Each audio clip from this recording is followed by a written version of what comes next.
श्रद्धेय गुरुचरण उपस्थित महानुभाव माता में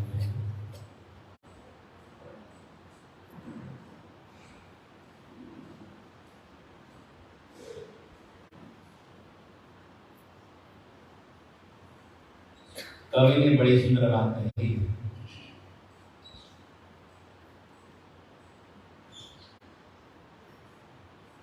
जब जीवन में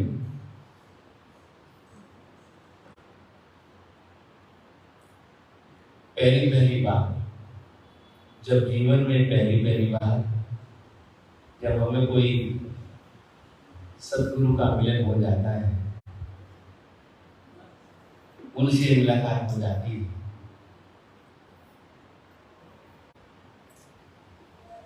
फिर उसके बाद जीवन में कितना बदलाव आ जाता है, कितना परिवर्तन आ जाता है। हमारा जीवन कैसा था, कैसा बन जाता है। लेकिन वह इंसान बड़े ही नसीब वाले होते हैं कि जिन्होंने पहले हमको सहारा दिया, आगे भी वह सहारा देंगे, ऐसा सोच करके उनको भी साथ छोड़ते रहिए। तो उसके लिए बड़ी सुंदर बात कहते हैं, पहले यह तन काग था, विशेषता हमारी ये रहती है, कुछ बातों को जोड़ते चलिएगा, कुछ बातों को जोड़ते हुए चलिएगा तो आनंद आता है। आगे पीछे का संबंध हमारा पूरा बराबर बना रहना चाहिए, नहीं तो लोग मतलब की बात पकड़ लेते हैं और कुछ का कुछ बना देते हैं। तो कवि बड़ी सुंदर बात लिखता है, पहले यह तन काग था, पहले यह तन काग था, करता जीवन घात।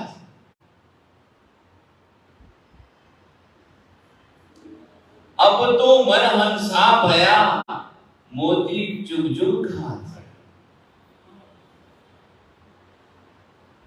पहले हमारा जीवन कैसा था?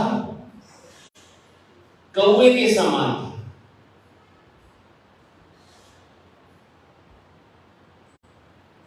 अब कौवा,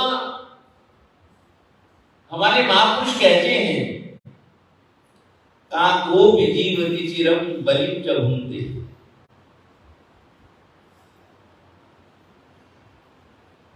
जब तक कौवा जिंदा रहता है वो बलि ही खाता है। अपन लोग भी समाज में जब श्राद्ध पक्ष होते हैं तो उसी को याद करते हैं और वहीं आकर के थाली में भोजन ग्रहण करता है। तो काको विजीवति चिरम जब बलिम जब घूमती, जो कौवा है जब तक जिंदा रहता है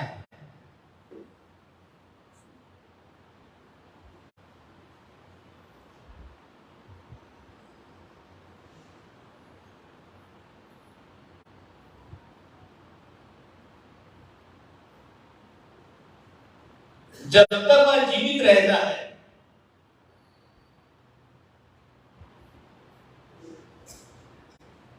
उसका भोजन अच्छा नहीं होता, सीधी सी बात है।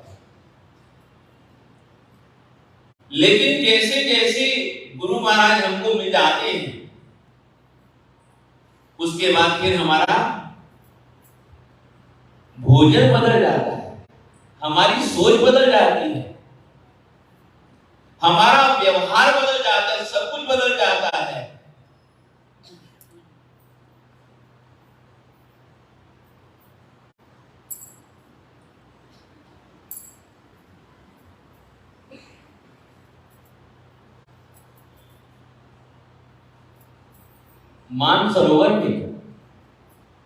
मानसरोवर में बगुले भी होते हैं तो राजहंस भी होते हैं।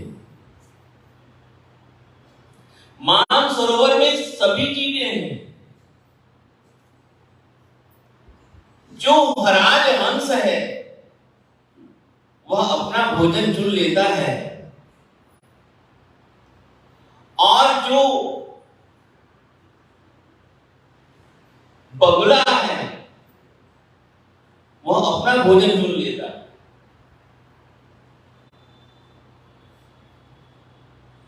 बगुला मछली ढूंढ लेगा, राजहंस मोती चुन लेगा। ऐसे कहते हैं कि जीवन में परिवर्तन आ जाते हैं। अच्छाई भी एक जीवन में मिलेगी तो बुराई भी एक जीवन में मिलेगी।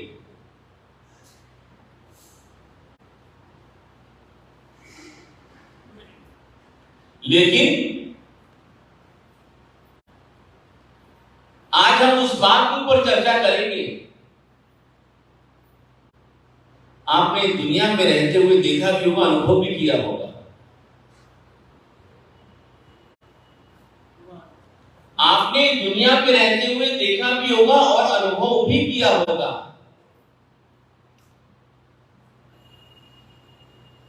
जिस बच्चे के सर के ऊपर मां ना हो,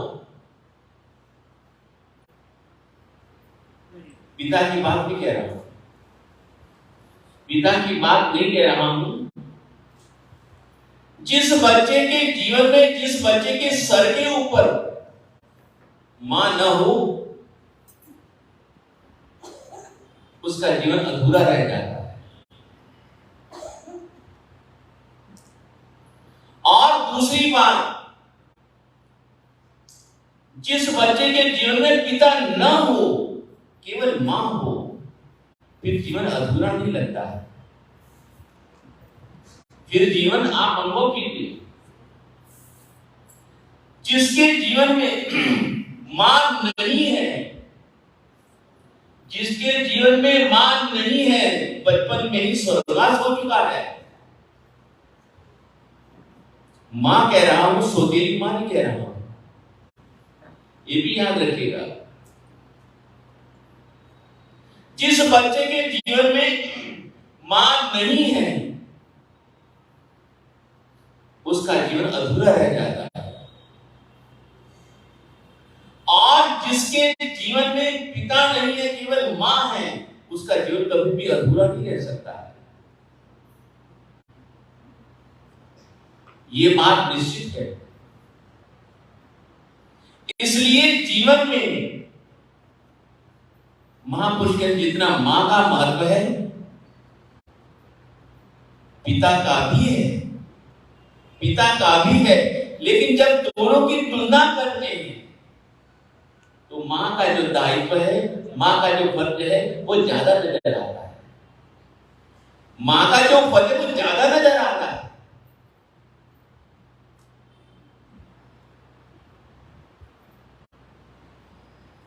तो कहते हैं, लिखने वाले ने बड़ी सुंदर बात लिखी, इंसान ने परमात्मा से प्रार्थना करी कि हे परमात्मा, आपने सृष्टि की रचना की है, आपने सृष्टि की रचना की है, तभी तो आप इस धरती के ऊपर पधारे हो। आपने सृष्टि की रचना की है, आप कभी तो इस धरती के ऊपर पधारो। उस समय भगवान ने क्या किया? खुद तो आए नहीं, खुद तो आए नहीं, लेकिन मां को भेज दिया। स्वयं तो पधारे नहीं, लेकिन मां को भेज दिया। इसलिए कहते हैं कि परमात्मा का ही तो रूप है हमारे लिए।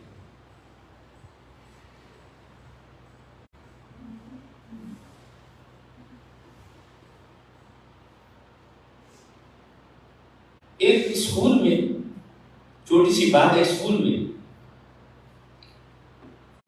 अध्यापक ने स्कूल में एक बच्चे से पूछा कि बेटा तेरी उम्र कितनी है? बेटा तेरी उम्र कितनी है? उसने कहा कि सर मेरी उम्र 6 वर्ष की है, मेरी उम्र 6 वर्ष की है। फिर अध्यापक ने दूसरा सवाल पूछा उसको कि तेरी मां की उम्र कितनी है, तेरी मां की उम्र कितनी है?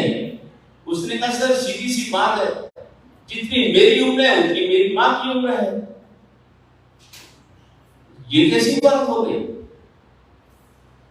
ये कैसी बात हो गई कि तेरी उम्र 6 साल की है और तेरी मां की उम्र भी 6 साल की? ऐसा कभी हो नहीं सकता, असंभव बात है। उसने कहा सर आप मेरी बात समझे नहीं, अरे मैं मां का बड़ा बेटा हूं। पहले मां थी कहां, पहले तो पत्नी थी।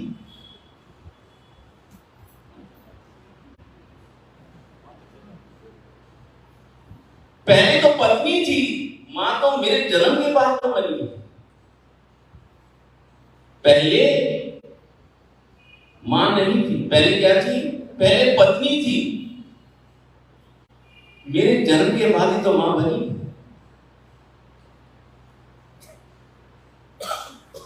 इसलिए एक व्यक्ति बहुत सूझबूझ के धनी थे, एक व्यक्ति बहुत सूझबूझ के धनी थे। अपनी जिंदगी का अनुभव लिखते हैं, अपनी जिंदगी का अनुभव लिखते हैं, और सचमुच में लगता है कि ये पात्र कितना महत्वपूर्ण है। जिंदगी इसके बिना अधूरी है।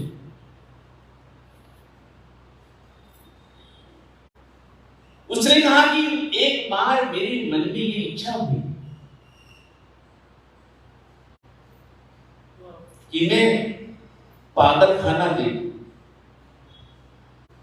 बड़ी सुंदर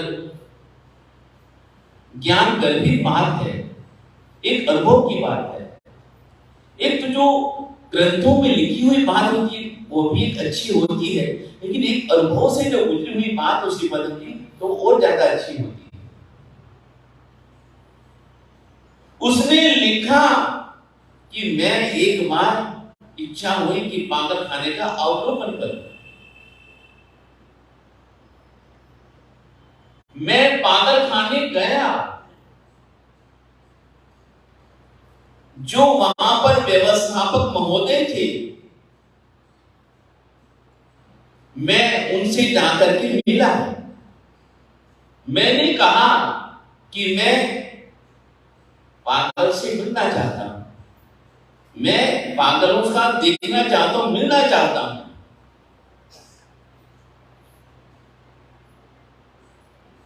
व्यवस्थापक महोदय ने इजाजत दे दी। व्यवस्थापक महोदय ने इजाजत दे दी कि आप बड़ी प्रसन्नता से आप जो देखना चाहते हो देखो। जाने से पहले उसने कुछ खाने पीने का थोड़ा सा सामान ले लिया, कुछ नमकीन ले लिया, कुछ बिस्कुट ले लिया, ऐसी चीजें ले ली। वहां से चाय मंगा ली थर्मोस में। एक बड़ा ही कोमल व्यक्ति था,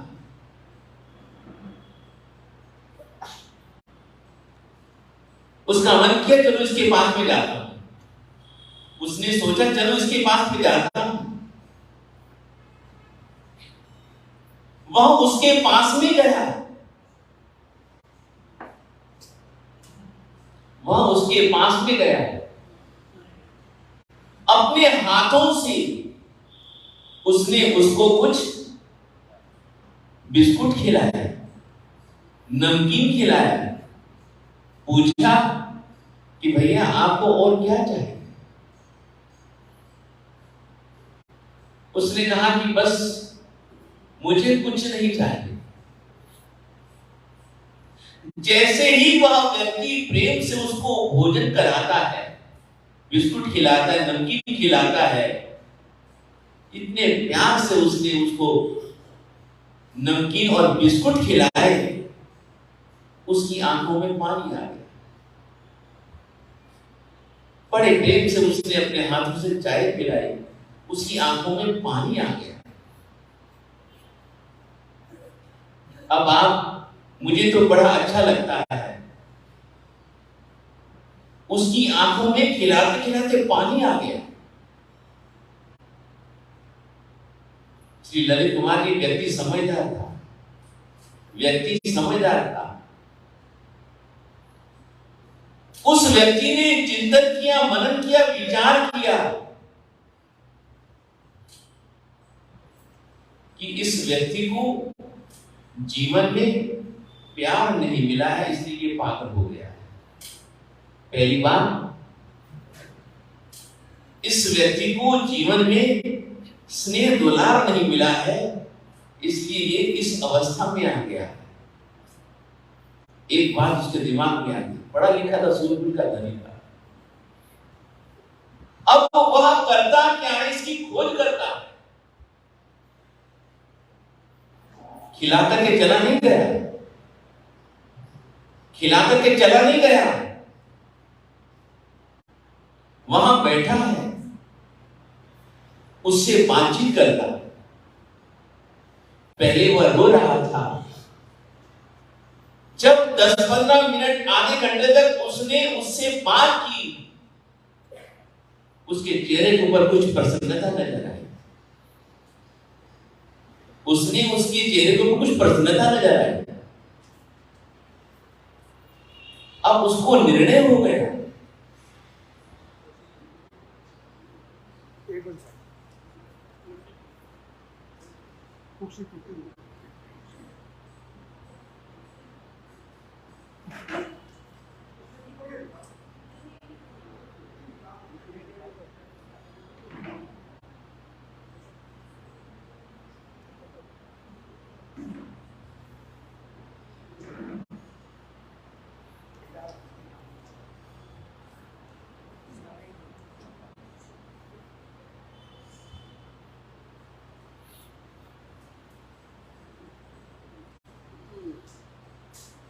अब उसने सोचा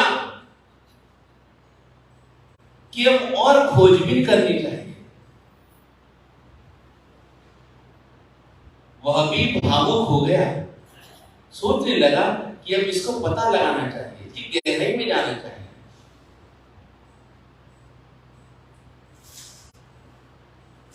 डॉक्टर के पास में गया, डॉक्टर के पास में गया, डॉक्टर को पूछा कि इस व्यक्ति का डेटा क्या है, इसकी जो पिछली जो जीवन है वो क्या है।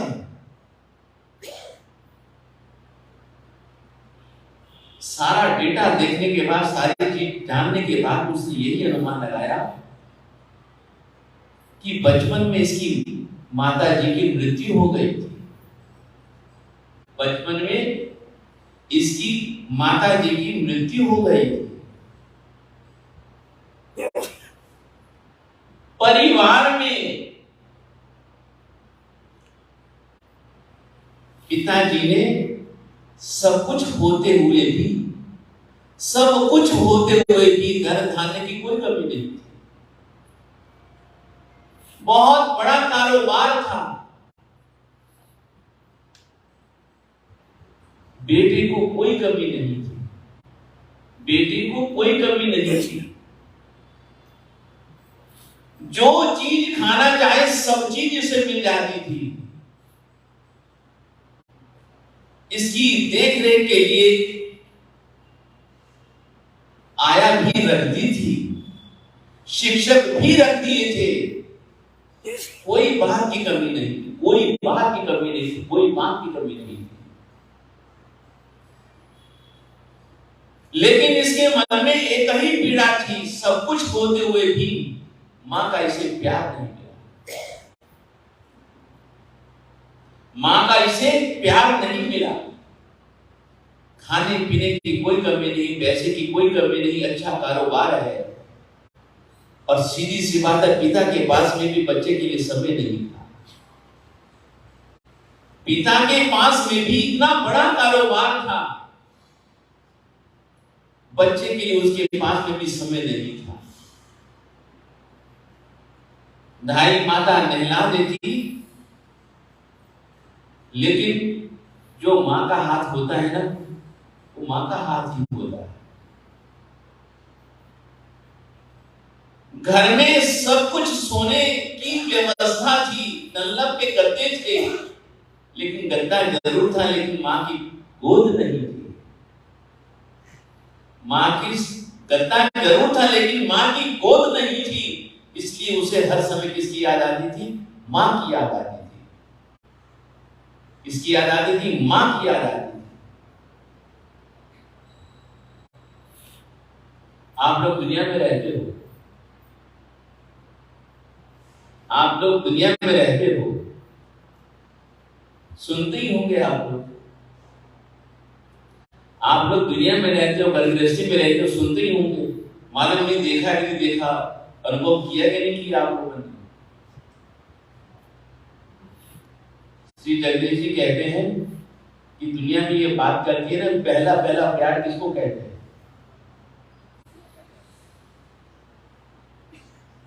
एक बड़ी सुंदर लिखने वाले ने कल्पना करी है कि पहला पहला प्यार आप किसको कहते हैं? कल्पना करो कि जब बच्चा भंडारी की अपनी आंखें खोलता है, सबसे पहले किसको देखता है? सबसे पहले किसको देखता है? वही तो कहते हैं कि लिखने वाले, यही तो है पहला पहला प्यार।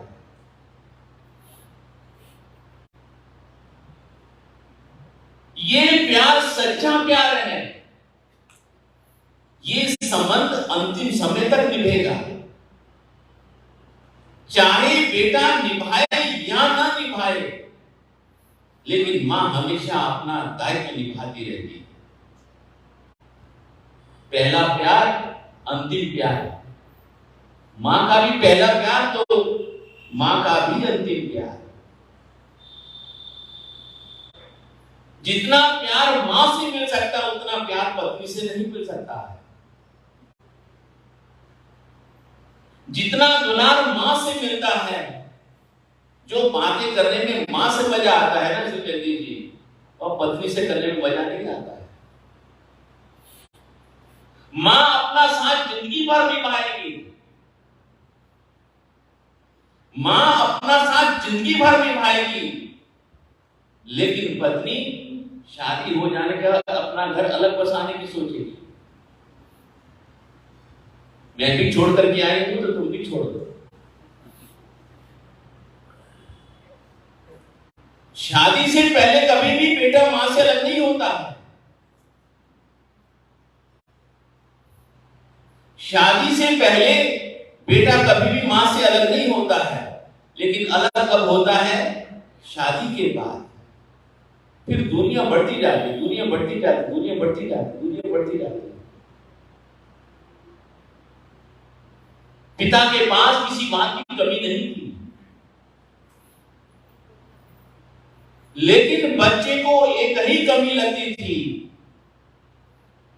कि मेरे घर में मेरी मां नहीं, मेरे घर में मेरी मां नहीं। जब वह कभी गली में बच्चों को खेलते हुए देखता, जब अपने मित्रों को देखता कि इनके माता पिता इनको कैसे दुलार करते हैं, कैसे इन्हें प्यार देते हैं, तब उसे और ज्यादा महसूस होता था। तब उसे और ज्यादा महसूस होता था। वह बेचारा बिस्तर के ऊपर घर में हमेशा, पिता को तो फुर्सत थी नहीं, हमेशा अपने आप को अकेला महसूस करता। हमेशा व्यक्ति अपने आप को अकेला महसूस करता,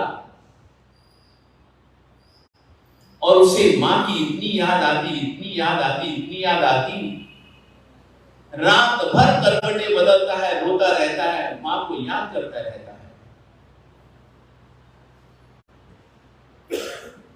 आखिर एक दिन बीमार हो गया। मां के अभाव में, मां की अनुपस्थिति में श्री मंगल चंद जी वह बच्चा मां को याद करते करते करते बीमार हो गया।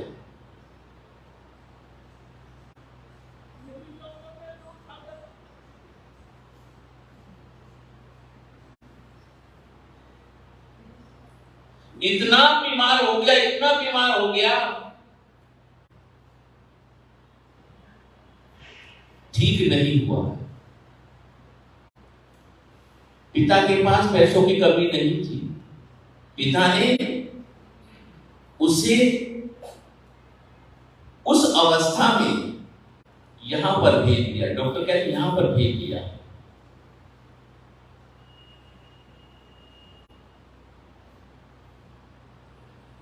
आज इसकी ये हालत है।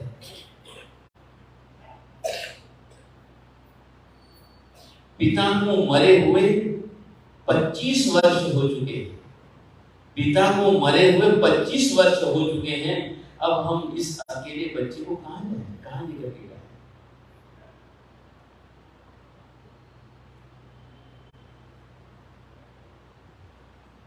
बचपन में इसे मां का दुलार नहीं मिला, प्यार नहीं मिला, इसलिए इस बच्चे की ऐसी हालत हो गई।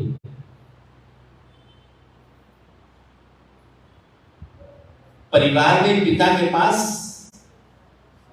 संतान से प्यार नहीं था, पैसे से प्यार था। अपने कारोबार की तरफ जितना उसने समय दिया है, लेकिन बच्चे की तरफ 1% भी ध्यान नहीं दिया है। संतान को केवल सुख सुविधाएं नहीं चाहिए। संतान को केवल सुख सुविधाएं नहीं चाहिए, उसे क्या चाहिए? सब कुछ होते हुए भी यदि किसी को अभाव लगता है, सब कुछ होते हुए भी यदि किसी को अभाव लगता है, तो किसका अभाव लगता है? प्रेम का। और वह किसके प्रेम का? मां के प्रेम का। जितना प्यार मां दे सकती है, उतना प्यार पिता नहीं दे सकता। पिता जरूरतें पूरी कर सकता है, पिता जरूरतें आवश्यकताएं पूरी कर सकता है, लेकिन प्यार तो मां से ही मिलेगा।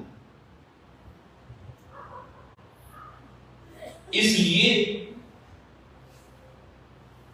उसने लिखा कि जिंदगी में केवल पैसा ही प्रधान नहीं होता है। बहुत सी कमियां हमारी जिंदगी में रह जाती हैं, लेकिन प्यार तो प्यार ही होता है, स्नेह तो स्नेह होता है, जो हमें मां से मिलता है, जो हमें मां से मिलता है। आपने भी परिवारों में देखा होगा। चलो एक तो एक मां की बात मैंने आप लोगों से कही, महत्व तो दोनों का है हमारे लिए, ऐसी बात नहीं। हाँ, जो भी लिखा है बहुत सही सलामत लिखा, बहुत सही लिखा हुआ है। अब आप कल्पना कीजिए, अब आप कल्पना कीजिए, और कितना अच्छा लगता है, कितना अच्छा लगता है। और मैंने लगभग बहुत से परिवारों में यह स्थिति देखी है, बहुत से परिवारों में यह स्थिति देखी है।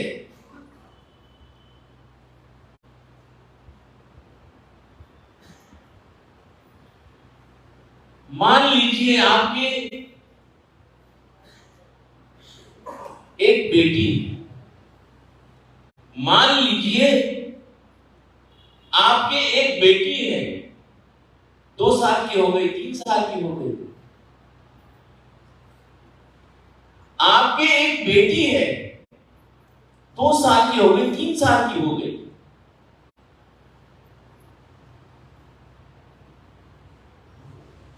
आपसे कहूं कि यदि उस छोटी बेटी से, मुझे ये अनुभव की बात में देखते हुए बहुत अच्छा लगता है, प्यारा लगता है। उस बेटी से ये बात पूछो कि बेटी तुझे क्या चाहिए। उससे पूछो कि बेटी तुझे क्या चाहिए। क्यों श्री कृष्ण जी आज हमारे बीच में श्री कृष्ण जी पधारे, बहुत अच्छे कार्यकर्ता है। भाई साहब पधारे हमारे कंवर जी प्रकाश जी, हमारे लीलावाली से पधारे संगलिया और हनुमानगढ़ के बीच में हमारे इनके घर पे हम लोग बहुत स्नेह सद्भाव रखते हैं। उस इलाके में हमारे बहुत ही अच्छे कार्यकर्ता हैं, राजनीतिक पार्टियों से जुड़े हुए हैं, लेकिन हर समय अपने क्षेत्र का पूरा पूरा ध्यान रखते हैं। साधु संतों के जाना, धर्म ध्यान आराधना करना, साधु संतों के व्यावत पर पूरा ध्यान रखना, लेकिन ये इनके जीवन की व्यक्तित्व है। कभी भी हम लोग जाते हैं तो कहने का बाप जी लीलावाली का जरूर ध्यान रखना। क्यों कृष्ण जी कि लीलावाली का जरूर ध्यान रखना। और हमारे प्रकार की है कि बाप जी लीलावाली पर पधारो तो हनुमानगढ़ को भूल मत जाना। ऐसे हमारे परिवार है। आज सौभाग्य से आए तो अपने काम से थे, लेकिन जब मालूम पड़ा कि मैं यहाँ पर हूँ, समय निकाल करके सारा काम का छोड़ करके यहाँ पर आ रहे हैं। ऐसे व्यक्तियों का तो बहुत बहुत जितना भी धन्यवाद किया जाएगा उन्हें। तो मैं निवेदन कर रहा था कि उस बेटी से पूछो, उस बेटी से पूछो कि बेटी तुझे क्या चाहिए। अब जवाब तो आपको मालूम पड़ ही गया होगा। क्यों गुरु जी बेटी एक ही बात कहेगी, बेटी एक ही बात कहेगी कि गुरु जी मुझे बेटा चाहिए, भैया चाहिए। क्यों श्रीपद प्रेम 3 साल की घर में बेटी हो। क्यों श्री जगदीश 3 साल की यदि हमारे घर में बेटी हो और यदि उससे पूछो कि बेटी तुझे क्या चाहिए, उसने कहा बाबा जी गुरुजी मुझे एक छोटा सा भैया चाहिए। क्या चाहिए? भैया चाहिए। यदि उसे भैया किसी कारण से देरी से मिलता है तो खिलौने को ही बगल में दबा करके घूमती रहती है, खिलौने को ही लगा लगा करके घूमती रहती है सारा दिन। ये देखो छोटी सी हमारी बहनों में, छोटी सी हमारी बहनों में, और इधर यदि भैया हो तो उसको पूछो कि भैया तुझे क्या चाहिए, वो भी यही कहेगा। कितना सुंदर ये हमारे भाई बहन का रिश्ता होता है, कितना सुंदर ये हमारे माँ और बेटे का रिश्ता होता है, कितना सुंदर ये हमारे माता पिता और भाई बहन का रिश्ता होता है।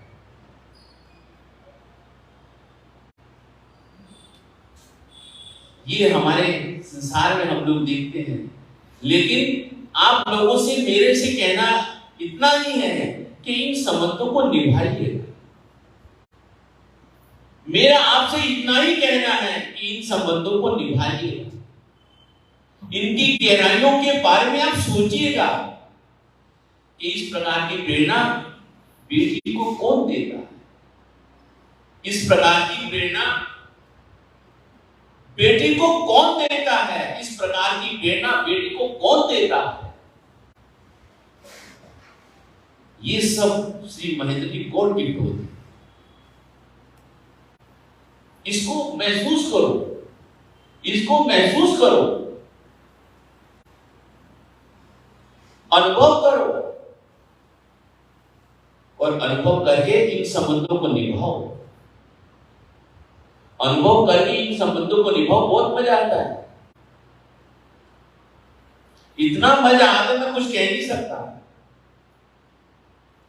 लेकिन चलो समय होता है, एक छोटी सी बात कहूं आप लोगों से। हालांकि ऐसे तो कुछ बात थी नहीं, ऐसे तो कुछ बात थी नहीं, लेकिन रात को हमारी मम्मी का फोन आ गया कि बेटा बहुत दिन हो गए तूने मेरे से बात की।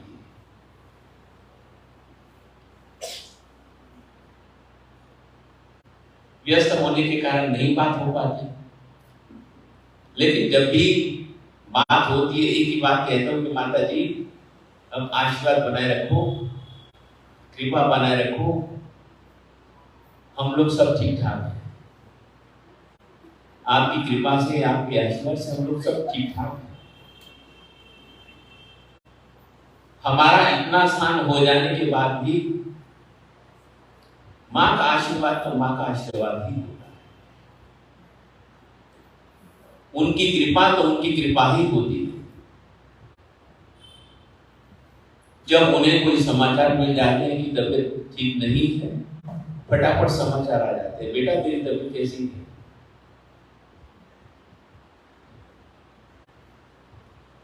हम फोन करें या ना करें, लेकिन उनका जरूर आ जाता है, अच्छा लगता है। लेकिन ये संबंधों को अनुभव कीजिएगा। ये नहीं कि हम इतने साल के हो चुके हैं, माता जी भी हमारी इतने वर्ष की हो चुकी हैं,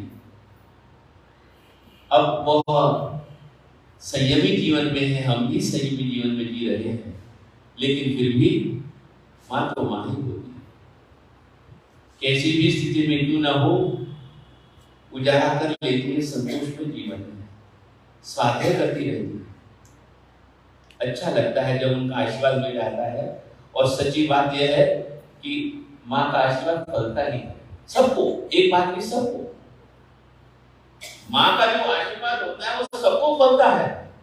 माँ की दुआ कभी खाली नहीं जाती है, माँ की दुआ कभी खाली नहीं जाती। इसलिए इन संबंधों को महसूस कीजिएगा, अनुभव कीजिएगा और निभाइएगा, और निभाइएगा। प्रेम से निभाना, प्रेम से निभाना, बोझ समझ के मत निभाना। प्रेम से निभाना, बोझ समझ के मत निभाना, तो और आनंद आएगा आपको।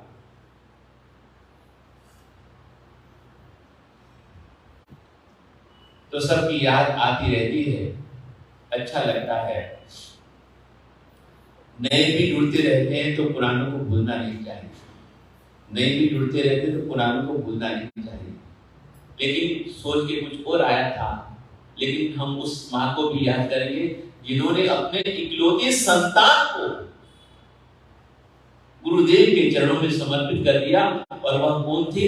आचार्य श्री हेमचंद्र सुरेश्वरी महाराज। और वह कौन थे? चाचंद। वह कौन थे? पाहिनी माता। ऐसी घटनाएं बड़ी प्यारी लगती है कि ऐसी माताएं भी धन्य हैं जिन्होंने अपने इकलौते बेटे को भगवान के, गुरुदेव के चरणों में शासन के लिए समर्पित कर दिया। ये नहीं सोचा, कुछ भी नहीं सोचा, लेकिन समर्पित कर दिया। लेकिन जो इस प्रकार की घटनाएं होती हैं, ऐसी जो आत्माएं होती हैं, स्वप्नों के द्वारा उनके संकेत मिल जाते हैं, स्वप्नों के द्वारा उनके संकेत मिल जाते हैं। ऐसी पुण्यात्मा माँ, ऐसे पुण्यात्मा पिता, और ऐसे पुण्यात्मा उसके संतान, उसके बेटे। कभी भी उन्होंने इस काम के लिए इनकार नहीं किया, और अच्छा लगता है, बहुत सुंदर लगता है। तो सभी मिलकर के बोलिएगा, गुरु मात पिता गुरु बंधु सखा, गुरु मात पिता गुरु बंधु सखा, तेरे चरणों में स्वामी मेरा कोटि प्रणाम, तेरे चरणों में स्वामी मेरा कोटि प्रणाम। प्रियतम हो तुम्ही प्राणनाथ तुम्ही प्रियतम हो तुम्ही प्राणनाथ तुम्ही तेरे चरणों में स्वामी मेरा कोटि प्रणाम तेरे चरणों में स्वामी मेरा कोटि प्रणाम गुरु मात पिता गुरु बंधु